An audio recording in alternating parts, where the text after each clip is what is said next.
ఆపత్కాలమందు నీవే నా ఆశ్రయము, దేవా నాకు అధైర్యాన్ని పుట్టింపకయ్యా. ఎందుకు పుట్టిస్తాడు దేవుడు అధైర్యాన్ని? ఖచ్చితంగా పుట్టించడు ఆయన. నీవు ఆయన ఆశ్రయంగా చేసుకున్నప్పుడు, ఆయనను దుర్గముగా చేసుకున్నప్పుడు, ఆయన ఎప్పుడూ కూడా నీకు అధైర్యాన్ని పుట్టించడు.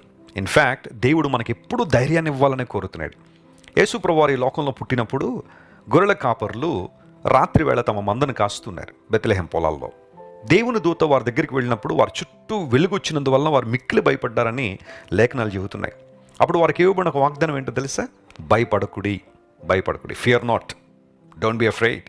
బైబిల్ ఎన్నో చోట్ల ఈ వాగ్దానం స్పష్టంగా మనం చూస్తాం. ప్రత్యక్షంగా కానీ పరోక్షంగా కానీ ఈ వాగ్దానం 365 సార్లు ఉందని బైబిల్ పండితులు చెబుతూ ఉంటారు. అంటే రోజుకు ఒక్కసారి దేవుడు మనతో మాట్లాడుతున్న మాట భయపడొద్దు, భయపడొద్దు, భయపడొద్దని. అయినప్పటికీ కొన్ని సందర్భాల్లో భయం గుప్పిట్లోకి మనం వెళ్ళిపోతుంటాం. ఎవరు అన్నారు పూర్వదినాల్లో ఈ ప్రపంచాన్ని మీ గుప్పిట్లో పెట్టేసుకోండి అని? ప్రపంచం గుప్పిట్లోకి వచ్చిందో లేదో తర్వాత సంగతి, కానీ మనిషి మాత్రం ప్రతిసారి భయం గుప్పిట్లోకి వెళ్ళిపోతున్నాడు.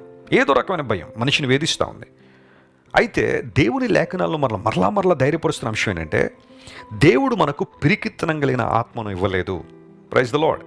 దేవుడు మనకి ఏ ఆత్మను ఇవ్వలేదట? పిరికితనం కలిగిన ఆత్మను ఇవ్వలే. మరి ఆయన ఇవ్వంది మనం ఎందుకు తీసుకోవాలి? ఆయన ఇచ్చినవి తీసుకుందాం. దేవుడు ఇవ్వని వాటి కోసం ఎందుకు మన ఆరాటం, ఎందుకు మన పోరాటం? ఆయన ఇవ్వలేదు అంటున్నాడు. ఆయన పిరికితనం కలిగిన ఆత్మ నేను ఇవ్వలేదు అంటుంటే ప్రతిసారి పిరికితనాన్ని ఎందుకు మనం కోరుకుంటాం?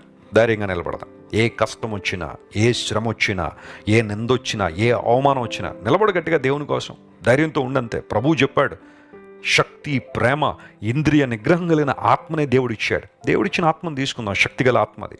ధైర్యంతో నిలబడగలిగే ఆత్మను దేవుడు మనకిచ్చారు.